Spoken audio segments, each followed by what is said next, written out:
Now, you also reintroduced the Kids Online Safety Act, which you've been working on for a while with Senator Blumenthal.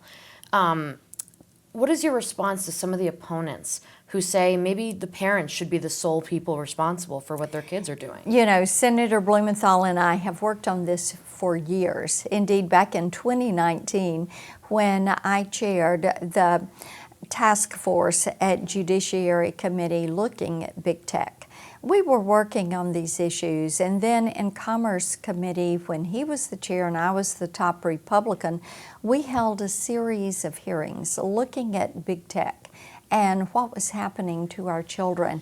And it was like we opened the floodgates. And we heard from people all across the country that said, let me tell you my story. Let me tell you what happened to my child. So for the last 3 years, we have had this legislation, working on this legislation, introduced it last Congress, got it out of committee, but the clock ran out before we got it finished this past year. Now, we reintroduced it this year with 33 bipartisan co-sponsors, original co-sponsors. And this legislation would give parents the toolbox that they need. It would require that social media platforms design for safety and that they have that safety setting by default. That parents have a portal where they can report some of these postings and videos that encourage self-harm, suicide, eating disorders, that put kids in touch with drug dealers and pedophiles. And it would give parents what they need as far as being able to control those algorithms and open up those algorithms and make them responsible. All of these social media platforms responsible for an annual audit of what is on their site. And here's the reason that you want social media held responsible for that. And it is because right now, parents can't get this information. They can't find out about the algorithms.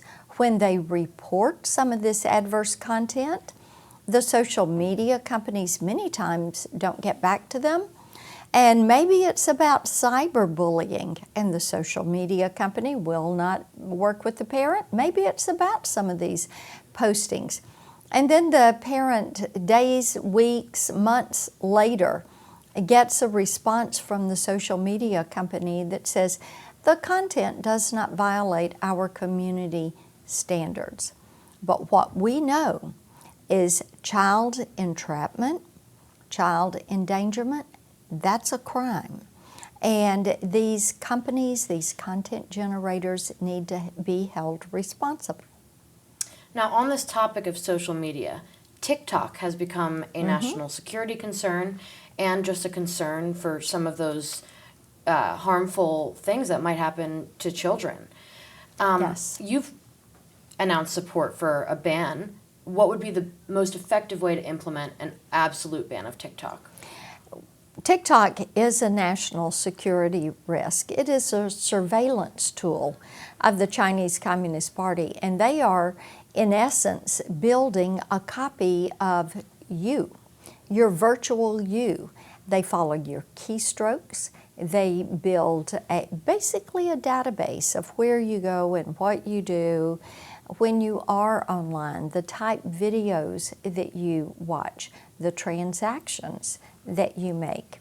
So when you've got TikTok on your phone, the Chinese Communist Party is who is going to benefit from access to that data.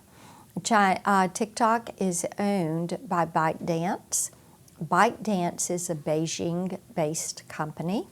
The Chinese Communist Party has a board member and a seat on that ByteDance board. And their governance documents for ByteDance allow their board members, thereby the CCP, to have access to their data. Now, TikTok likes to say, well, no, we house our data differently, but still, they have that governance. That's why TikTok is such a problem. Banning TikTok, of course, that is why we have moved forward to ban it from government devices, from devices of our military. And yes, indeed, we do have tremendous concerns. I've talked with moms who have lost their kids because they've done the TikTok choking challenge, and it went terribly wrong, and their death was an accident. I've also talked to parents whose kids have met drug dealers on TikTok. This is something that you need to look at these challenges. You need to see what is happening here. You have this content, things we would never allow our kids to be exposed to in the physical space, but on some of these platforms and certainly on TikTok, they're being exposed to these things.